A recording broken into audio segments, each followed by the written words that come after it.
What's going on, YouTube? Welcome to First Review. You're new to the channel. What we do here review each and every week of the NFL season. This is our Week 4 review, and we got the game of the week going on in the background for you guys. The Green Bay Packers taking on the Dallas Cowboys. That was the Micah return home game.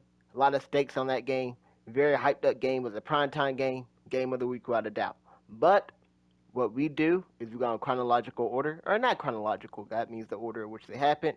We go in order from the worst graded game to the best. So that Packers Cowboy game we'll talk about last. Let's talk about the worst game. And that was the Tennessee Titans taking on the Houston Texans. And Cam Ward, he made this great play early on in the game where he escaped the sack and then threw it across his body for a 33-yard completion to Alec Alexander. I mean, he's been doing this like every week. And he keeps getting away with it. It's like, you kind of want to tell the rookie, hey, man, you shouldn't be throwing it across your body. But I mean, it's working every time for him so far, throwing it across his body to Alec Alexander. So that's a great play there. Now, there's another play here that wasn't so great, at least for the Texans, where C.J. Stroud got insta-sacked on a handoff.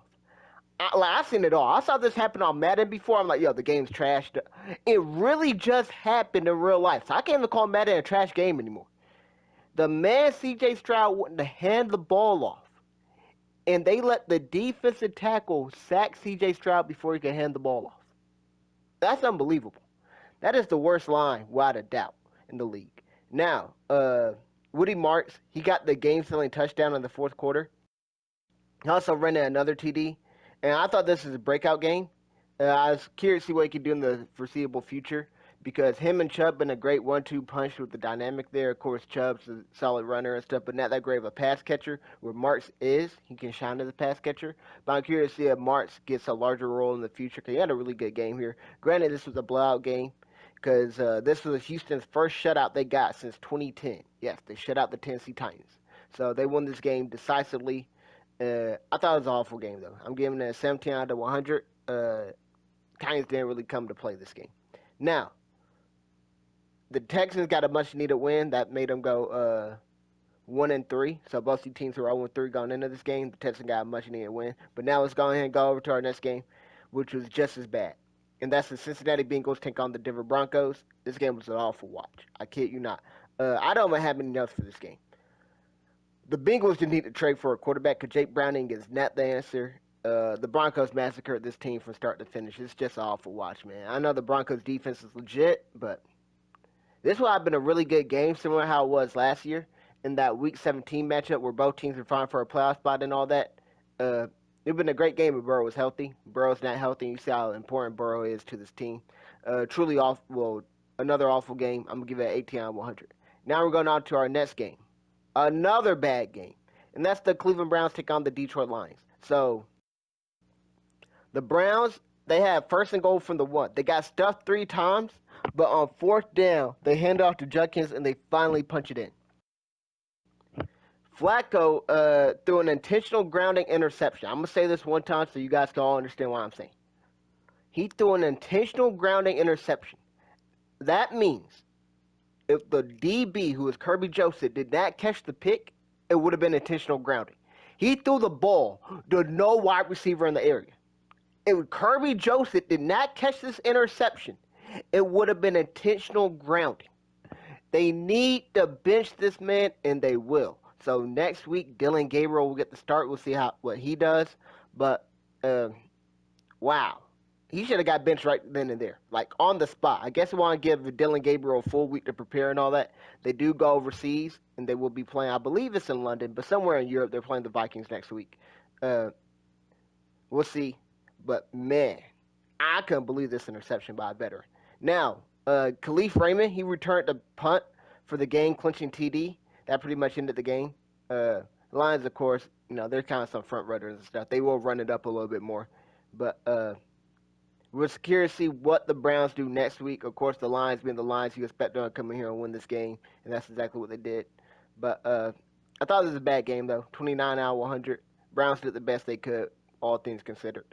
Now, we're going on to our next game, and that was the Panthers take on the New England Patriots. So the Patriots returned the punt. I think it was for like 83 yards. I thought Marcus Jones, the punt returner, I thought he should have fair caught the ball, but he didn't. He spun out of a tackle. Then he went the distance.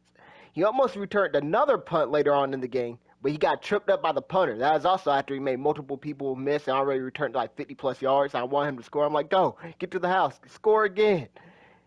Get you a game day ball, something like that. But he got tripped up by the punter. But you would think the Panthers, since they punt so much, their punt team and special team units would be really good. But no. What do I know? It's just silly me, huh? They can't play special teams. They can't play defense. They can't play offense. They got killed this game. It's like 42-6. They scored the first 6 points of the game, and then gave up 42 unanswered to the Patriots. The Patriots did whatever they wanted in this game. So uh, I thought this was a well below average game. I'm gonna give it a 30 out of 100. I thought there was enough highlight plays here, and like the game was at least close for like the first half. It wasn't totally out of there compared to the other ones, but I'm gonna give it a well below average score of 30 out of 100. Now we're going on to our next game, and that's the Baltimore Ravens take on the Kansas City Chiefs. And I thought this game was going to be a really good game. I thought the Ravens were going to win this. But the Ravens are worse than I imagined. Their defense is abysmal, and they just got killed with more injuries. So, with all that being said, I just don't see the Ravens. I don't want to hit the panic button and say they're not making the playoffs, but Lamar Jackson suffers a hamstring injury. He's probably not going to come back till after their bye week in week 7. So, he'd be back in week 8. Uh, their defense was already awful. They're giving up 37 points not per game, but they've given up 37 points to 3 teams in the first 4 weeks. The only team they didn't give up 37 points to were the Cleveland Browns, which I'm not sure they're capable of scoring 37 points. But granted, they played the Lions, the Bills, and the Chiefs, 3 really solid teams, great offenses, but like 37 points is a lot of points to give up. Uh, but now with all these injuries, just got to assume they're going to keep getting up more. Now let's go ahead and talk about some of the highlight plays in this game. Lamar threw a pass off his back foot while under pressure. That was picked off, so ill-advised throw there by Lamar. Worthy came back. He made his presence felt early and often. Mahomes is doing great without him, and now Worthy being back, the offense looked even better. Mahomes is in contention to get the cover athlete here, but I didn't give it to him. Had 4 passing TDs this game. When Rice comes back, this offense is going to be lethal. With Rice, Worthy, Kelsey, you still got Hollywood Brown and Tyquan Thornton been gelling well with Mahomes. It's going to be a lethal offense. Now, Lamar would fumble right before half. I run into his own O-lineman. The Chiefs kicked a long field goal, but they missed that. Lamar marched the Ravens in the field goal range right before half, and they made their field goal. Now, on 4th and 1, the game's kind of already out of reach. The Chiefs would go for it instead of kicking the field goal. Mahomes threw a perfect lofted pass over the defense to the former Raven Hollywood Brown, and this sealed the game. Uh, Overall, well below average game. I'll give it a 31 out of 100. You hate to see it, though. Now, we got our next game. Primetime game here. It was the New York Jets take on the Miami Dolphins. For some reason, they had 2 Monday night games. I'm like, oh, this is a lot of football, man. I'm almost burnt out on football because, like, with these London games happening, your whole Sunday is football. Literally from Sunday morning to Sunday night, like from dawn to dusk, you're watching nothing but football. And then they give you 2 games on Monday night. This was the first Monday night game. Jets and Dolphins, and Tyreek Hill unfortunately suffered a very gruesome injury. His season is over. Hopefully, he can come back next year, but I mean, we don't know what his future is. I thought he was going to get traded at the mid-season point. Now, with this injury, there's a chance the Dolphins waive him in the offseason, release him. I don't know what's going on with his future, but I mean, hopefully, he can come back uh, as good as ever. But you hate to see any injury, especially one as gruesome as his. Uh, Fields hit Wilson on a go ball for a TD. The refs called PI for some reason. I kind of disagree with that call, but hey, whatever. They called PI on Garrett Wilson, and then Garrett Wilson, Moss Douglas in the end zone to make a 1-score game. For some reason, uh, the Dolphins were up 2 touchdowns late in the game, and they decided to run like cover 0 and cover 1. Like no safety support on Garrett Wilson's side, leave him one-on-one, so Phil just threw it up to him. Garrett Wilson snagged on him.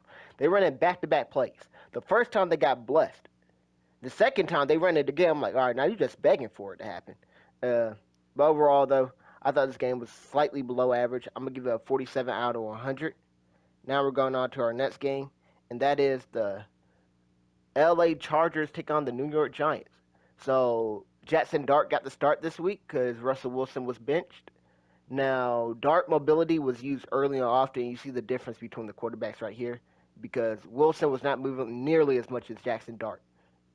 Jackson Dart, they used him not only, dropping back and him making plays himself by scrambling out. They ran a whole lot of design quarterback runs for this man, which I think they might be running a little too much. I'm like, you gonna mess around and get your quarterback injured. I'm like, damn, I don't even see Lamar run this much. Jackson Dart early and often. Now, he ran up the middle for a 20-yard TD run, and he became the first quarterback since Patrick Mahomes to lead their team on an 80-plus TD drive for the first drive of their career. Now, that sounds like a crazy stat, but let's go ahead and break it down.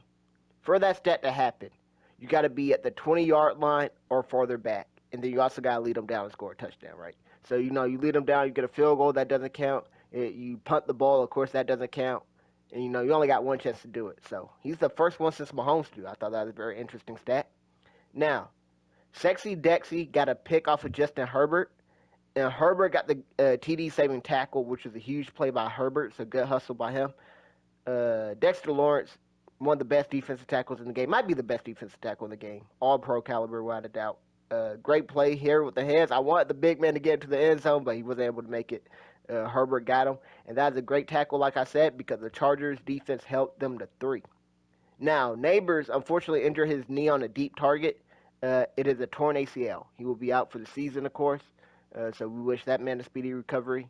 Young superstar athlete getting injured against the Chargers early in the season. More specifically, a wide receiver. It looks so much like Odell from years ago, man, where it's like, dang, the Giants got their franchise wide out and then season-ending injury against the Chargers. That MetLife Stadium, man, that turf. I just don't know how the league can talk about player safety and be so contradictory with their statement with the Thursday night football games that they have going on. With the turf here, there. I feel like there's some turfs that are actually solid, though. But I know that MetLife one and the Commanders one, those turfs are awful. I don't know what it is over there.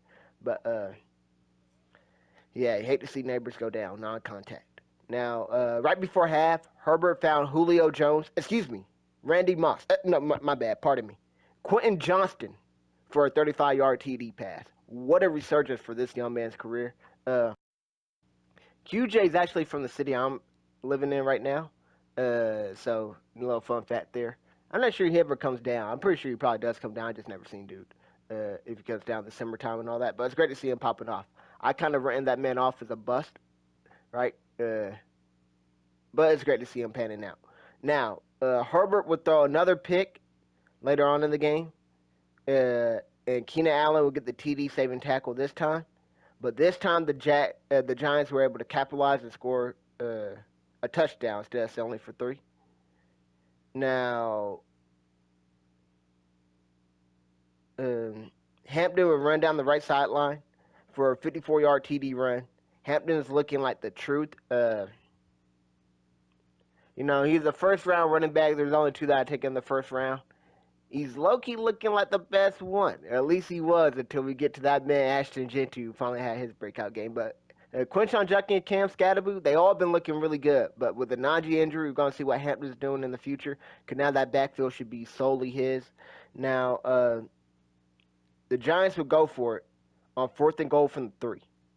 Dart went on a shopping spree. When I say he bought all the time that he possibly could, he bought all the time he could.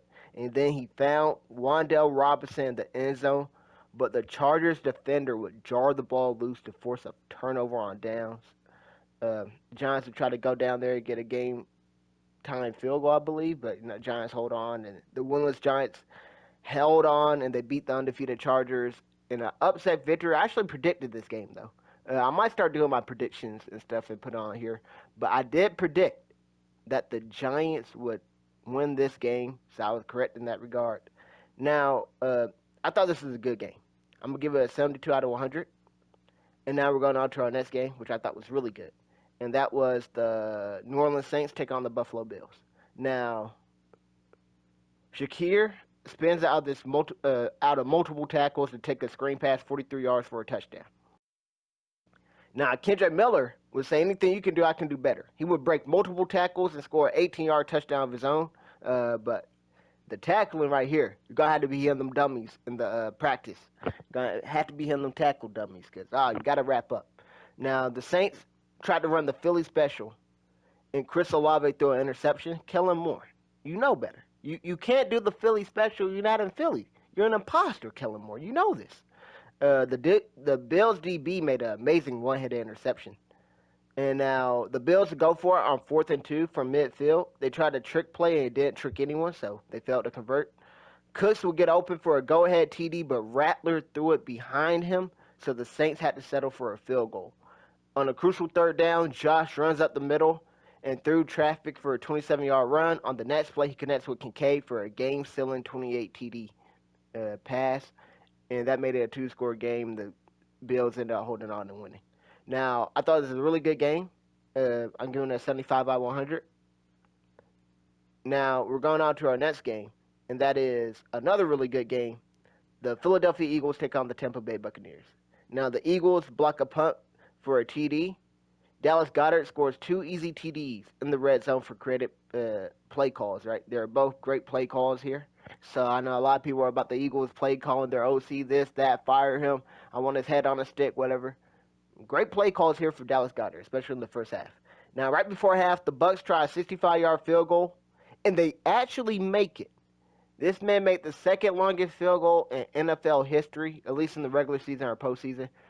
Cam Little made the 70-yarder in the preseason, but they really don't count that. So it's like it's an elite ball knowledge thing, but they don't really count it. Justin Tucker has the longest field goal, the 66-yarder he made against Detroit to win the game. This is the second longest one, so a 65-yarder here. And just so everybody knows, the reason a lot of people are making longer and longer field goals, not only because kickers, evolving, getting better and all that, but they're also changing the ball. So like now they got a special ball for special teams. So I think it's a little bit more less inflated, so more deflated. Shout out to the New England Patriots. They probably put that bill in. They probably proposed that. So now the ball can travel a little bit farther or whatever. But nevertheless, great field goal here by Chase McLaughlin. Now, Baker delivers a dart to Ibuka for a 75-yard TD catch and run. The Eagles run a fake tush push that resulted in a walk-in TD for Saquon. Baker hit Bucky Irving for a 72-yard TD on a wheel route. Perfect throw here by Baker. Bucky outran Jahad Campbell for the TD. The Bucs had tried to score the game-time TD, but Jahad Campbell would redeem himself and get the pick in the end zone. On 4th and 1 in their own territory, the Bucs would go for it and convert. Later on the drive, Jahad Campbell. Oh, my bad. That's when Jahad Campbell got the pick. So it was later on that drive. So the Bucs did go for it on 4th down, and then Jahad Campbell came through later on to get the pick. The Bucs tried to tie the game up again with a touchdown and 2-point conversion, but they turned the ball over on downs and that get the touchdown. So the Eagles hold on to win. I'm not sure the Eagles got like a first down in the second half. It was a tale of two halves for both teams, primarily for the Eagles, who looked really good in the first half, awful in the second half, and the Bucs, who didn't look so hot in the first half, but really picked it up in the second half with those two big plays. I thought it was a really good game, though, 76 out of 100. The Bucs were in there the whole time, never really truly out of it, but it was tough watching the Eagles' offense in the second half, and I won't say it was tough watching the Bucs' offense in the first half, but it wasn't great either. But now we're going over to the Seahawks versus Cardinals. By the way, that last game, 76 out of 100. Not sure if I said that one. But Seahawks versus Cardinals. This game was a Thursday night football game. And the Seahawks went for it on 4th and 1 from midfield in the first quarter. They failed to convert, giving the Cardinals great field position. The Cardinals wouldn't capitalize, though, because Kyler would throw a pick to Kobe Bryant. For some reason, Marv stopped running on his route. Kobe would then fumble the ball on the return by colliding into his own teammate. They reviewed it and the call stood. The Seahawks defense started celebrating because they thought they kept the ball when they heard the referee say the call stands. So they're celebrating the end zone. Cooper Kupp had to go and tell this man, hey, no. We don't have the ball anymore. We need y'all to go get on defense. Absolutely embarrassing by the whole entire defensive crew to be celebrating. Now, the Cardinals got robbed by an incorrect false start call, so they had to settle for 3 points. Now, Marv showed off his butterfingers. That led to another Kyler Murray pick. Both picks came from Marvin Harrison Jr. targets this game. So it's like, Kyler and Marv just can't get on the same page. Now, Marv would redeem himself, though, by snagging a TD to make this a one-score game, then snagging another pass on 3rd down to set up game time TD. DeMarcado scored the TD here. Now, the Seahawks would get in field goal range. Jason Myers missed the game-sealing field goal the drive before. Myers made the game-winning field goal this time, and the Cardinals lose back-to-back games to walk-off field goals to division rivals. The Seahawks won this game. They dominated most of the game, but man, the Cardinals did come back, tie the game up, and there was some suspense here. I'm gonna give it a really good score, 79 out of 100. It wasn't it wasn't an entertaining game until like the fourth quarter. You know, I had the Kyler or Marv debacle going on and stuff, and like, oh my goodness, this man Marv. I know Twitter is probably going crazy. He's a bust. Oh, he should have never got drafted in the first round. His name was Tony Jones instead of Marvin Harrison, whatever. Nobody will care about it. I don't know. But you know how it goes. I thought it was a really good game, though. 79 out of 100, all things considered. Now we're going on to our next game that I also thought was really good. And that was the Sunday game in the early morning. At the crack of dawn, the Minnesota Vikings take on the Pittsburgh Steelers. Now, the Steelers scored a defensive TD by stripping Jordan Mason. Ramsey scored it and did the gritty for a celebration. But what it made it super fire, though, was that he faked a hamstring injury before he did it, but the TD was overturned because Mason was out of bounds before he fumbled. So Ramsey got the scooper score, and then like he started limping from the 10-yard line, grabbing his hamstring, and like he limped into the end zone, and then he hit the gritty on him. You know, Justin Jefferson gritty. I thought it was dope. But that's also karma. I also didn't like it. Kind of like, oh dang, Ramsey really got hurt walking in. He kind of got me. But he did injure his hamstring later on in the game. I'm like, that's actually karma, Ramsey. You shouldn't be faking injuries, right?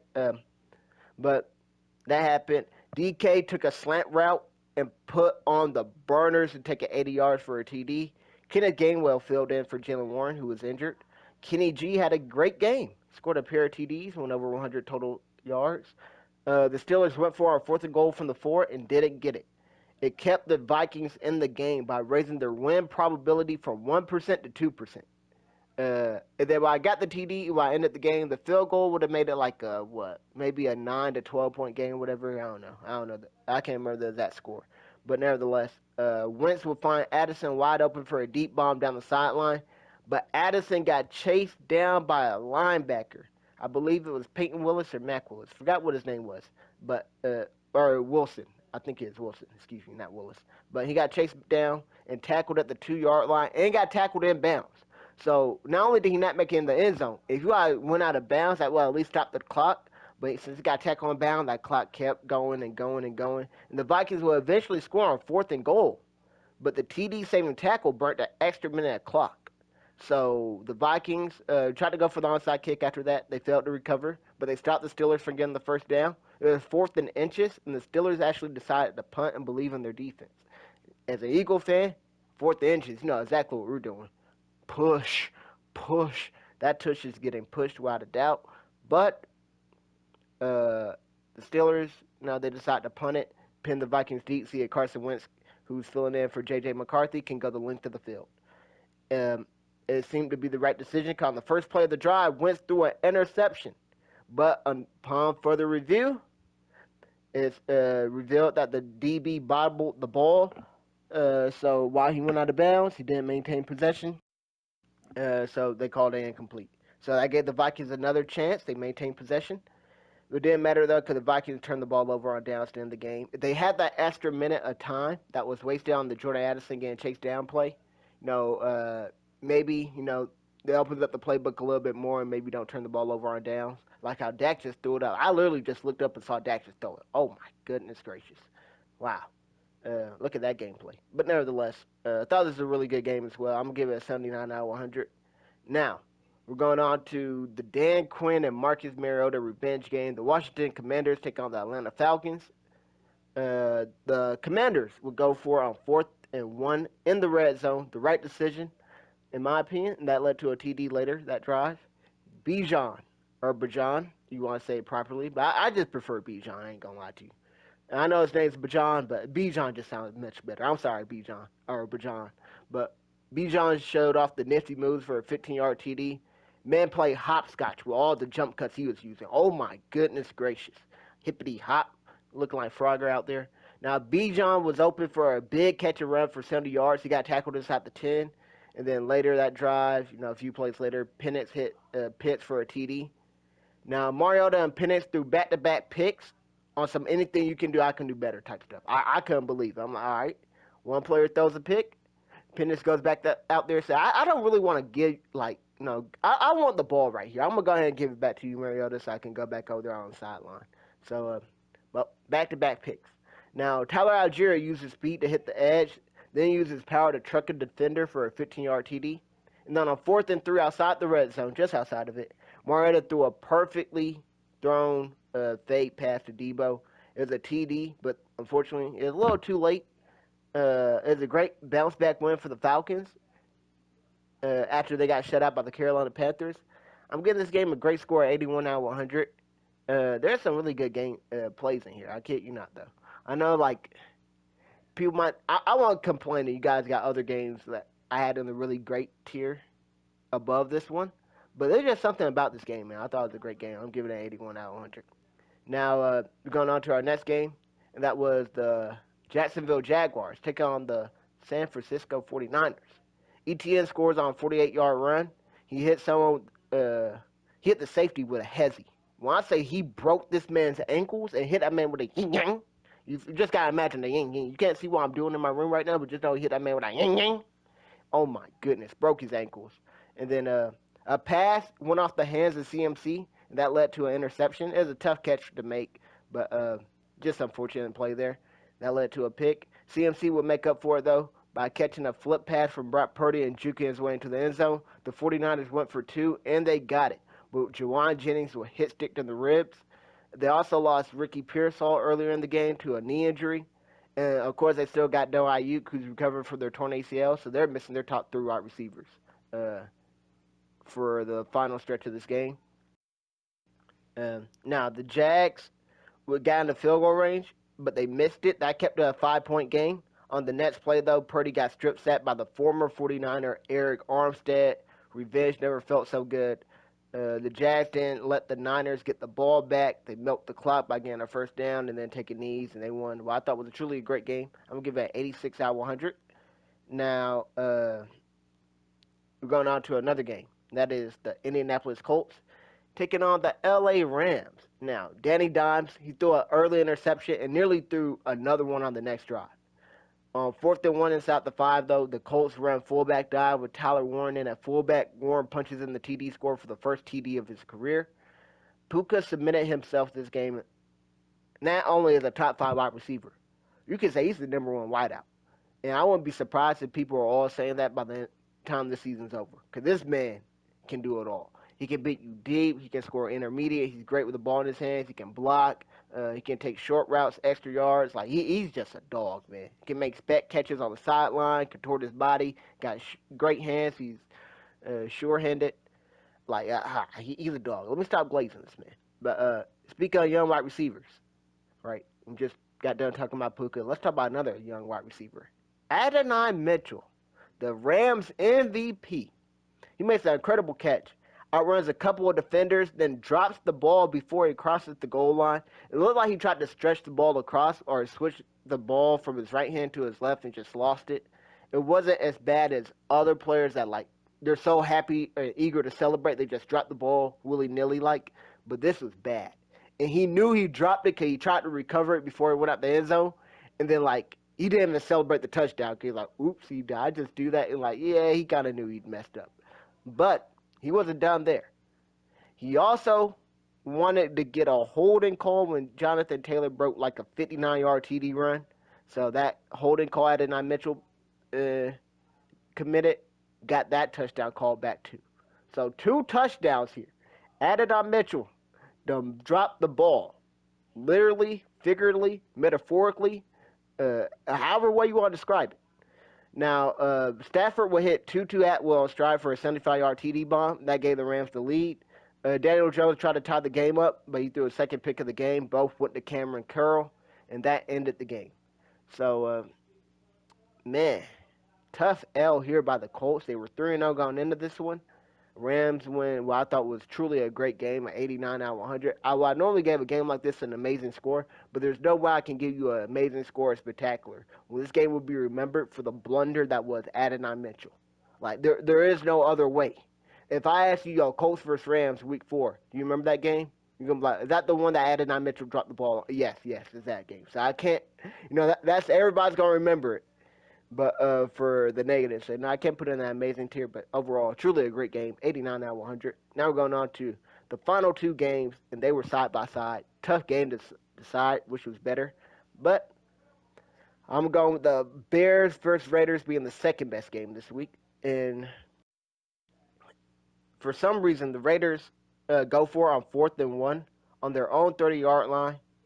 The Bears immediately spawned in the backfield and forced a fumble onto Genty. He got popped pretty much as soon as he got the ball.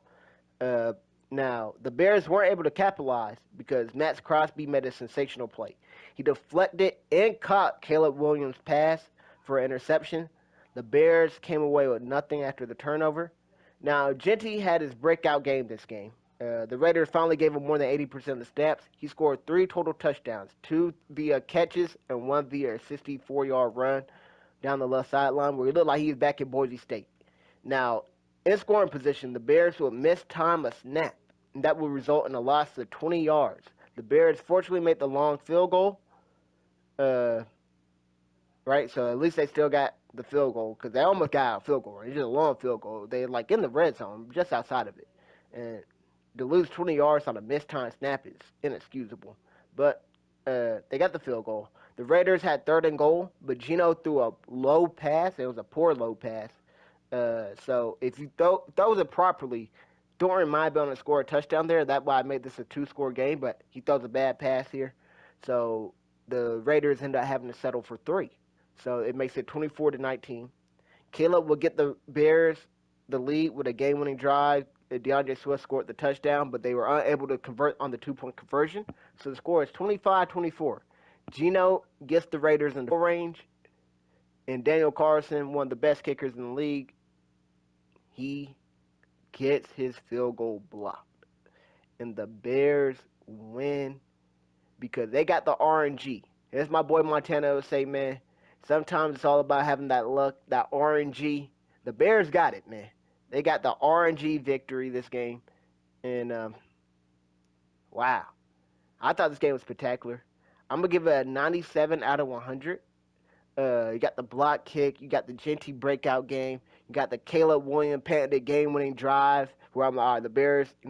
Caleb had a great game-winning drive, but now what, Caleb? Your defense gonna let you down because they're gonna do something crazy. No, they actually come through, or at least special teams, I should say, to be more specific. But they get the stop they need, and they win this game in dramatic fashion, 97 out of 100. Now we're going on to our next game, and that is the Green Bay Packers, the game of the week, take on the Dallas Cowboys. This was the Sunday night game, primetime game. Micah Parsons returning home.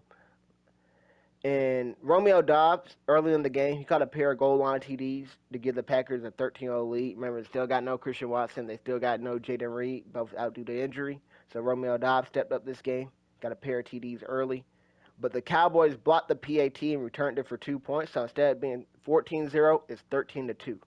Now, right before half, George Pickens makes a spectacular catch in traffic down the left sideline. CeeDee Lamb, he's not playing because he's injured with a high ankle sprain, but he was hyped. You can actually see like on a mic'd up part where CeeDee Lamb recognizes that, oh, they got press coverage on Pickens one-on-one. Hey, Dak, you got to throw it up. And then as soon as he throws it up, CD's jumping up and down like, your ankle don't look too sprained, CD. Go back out there. I need you in fantasy.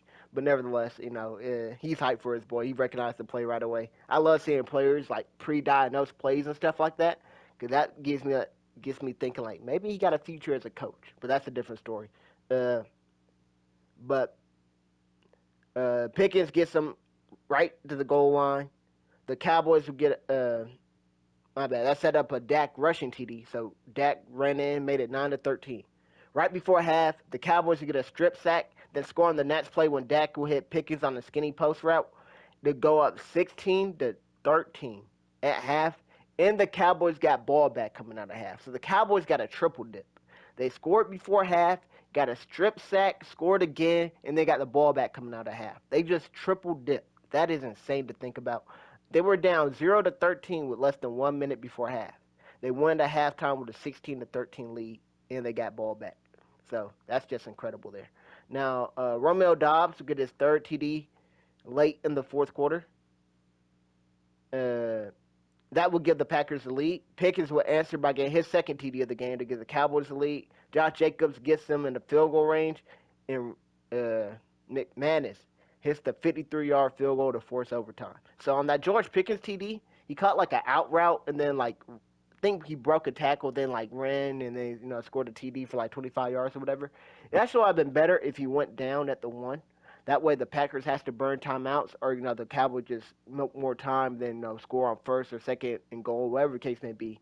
So him actually scoring there benefited the Packers, in my opinion, who were able to go down and get in a field goal range. Now in OT, Dak hits Pickens on a critical third down. Dak delivers a dime on the run to Jalen Tolbert for a deep bomb, but the Packers then hold strong uh, by making a goal line stand to force 3 points. For some reason, the Cowboys had a tight end try to block Micah one-on-one, and they had the tight end like check and release. So he wasn't even trying to block him permanently. After Micah beat him, he just ran out for a route, and Micah was able to get a sack on second and goal, and that set up third and goal, which they ultimately got the stop on and forced 3 points. Now the Packers, they were getting field goal range, but they want to win the game, right? They don't want to really settle for a tie. They went for a shot in the end zone and got blessed with the play ending with 1 second left, and then they kicked the game time field goal. I thought this was a new move here by Jordan Love. Well, I thought they should have just like spiked the ball and then just gladly took the 3 points, but they got tackled in bounds. He no huddled everybody up and then tried to like coordinate a play, by giving out hand signals to everybody. The time is still running while all this is happening, and he got blessed that the clock stopped with 1 second left because that would have been a crazy L. But we got our first tie of the season and the second highest tie in NFL history of 40-40 tie. Now, the Cowboys just had OT last week against the New York Giants, or excuse me, a couple weeks ago against the New York Giants. Was it week 2 or week 3? I want to say, yeah, it was week 2 against the New York Giants. They just had that, and here they are right now. Another OT thriller. And I thought that Giants game was going to be a tie. This one was, though. Uh, Cowboys defense is awful. I will not lie to you. But Dak is looking elite. It's reminding me of Dak the year he unfortunately broke his ankle. You remember that year where their defense is bad and Dak was just having to go shootout after shootout after shootout. It looks like that's what's going to happen this year for Dallas to be a contender because Rob Parsons, that defense is awful. And for the Packers, you got Parsons, you just gave up 40 points. I know the Cowboys' offense is good, but this is no CD Lamb, and you gave up 40? That's unacceptable. I think this Packers defense is looking overrated, to say the least. And the team's overrated in general, because they just lost to the Browns the week before, and they tied with the Cowboys here. So, I mean, not we'll see what they do coming out of the bye week next week. But, because they got a bye next week. But overall, though, I thought the Bears and Raiders game was spectacular. 97 out of 100. I'm giving this one a 98 out of 100. And the reason I'm not giving it a legendary or a 99, anything like that, is, I mean, it's a tie. It's tough for me to give a tie of 100, of course. And then, it's a 99 out. It's a tie. I got a dock points for that. So, I mean, still, though, spectacular game, nevertheless. Let me know what you guys thought the best game of this week was. And you guys see our cover athlete is Dakota Rain Prescott. Well-deserved game by him. He was phenomenal. And that will conclude this video. So I know I'm a little bit late here. I'm getting this one up on a Monday, but I will record my next one right after and get week 5 out. So as always, thanks for watching. Hope you guys enjoyed. I'll see you guys on that next one, and week 5 coming out tomorrow on Tuesday.